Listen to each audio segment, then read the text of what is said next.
Guys এটা হচ্ছে SPST বা ওয়ান ওয়ে সুইচ। এই সুইচটি দিয়ে সাধারণত একটি ডিভাইস কন্ট্রোল করা যায় এবং এই সুইচটিতে রয়েছে দুইটি পিন। আর এটা হচ্ছে এসপিডিটি সুইচ, যেটাকে টু ওয়ে সুইচও বলা হয়, এবং এই সুইচটি দিয়ে দুইটি ডিভাইস নিয়ন্ত্রণ করা যায়। তাছাড়াও এই সুইচটি বিভিন্ন প্রজেক্টে ব্যবহার করা হয়। এসপিডিটি সুইচে সাধারণত তিনটি পিন থাকে। ওয়ান ওয়ে সুইচ ও টু ওয়ে সুইচ কিভাবে কাজ করে চলুন দেখে নিই।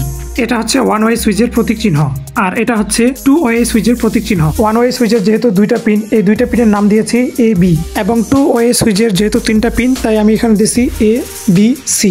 এখানে এটা হচ্ছে 220 ভোল্টের সোর্স, আর এটা হচ্ছে টু ওয়ে সুইচ, আর এখানে এই দুইটা হচ্ছে বাল্ব। এখানে বর্তমান এই পিনটা বি পিনের সাথে কানেক্টেড আছে, তাই এই বাল্বটি জ্বলতেছে। অপরদিকে সুইচটাকে আমরা যদি প্রেস করি তাহলে নিচের দিকে চলে আসবে, এই চ্যানেলটা সি চ্যানেলের সাথে কানেক্টেড হবে, যার ফলে এই বাল্বটি জ্বলে উঠবে এবং অপর বাল্বটি বন্ধ হয়ে থাকবে। এটা হচ্ছে ওয়ান ওয়ে সুইচ, এটা 220 ভোল্টের সোর্স, এটা হচ্ছে বাল্ব। বর্তমান সুইচটাকে প্রেস করা হয়নি, তাই ডিসকানেক্টেড হয়ে আছে। এখন আমি সুইচটাকে ক্লিক করার পর এটা কানেক্টেড হয়ে যাবে, যার ফলে লাইটটি জ্বলতেছে।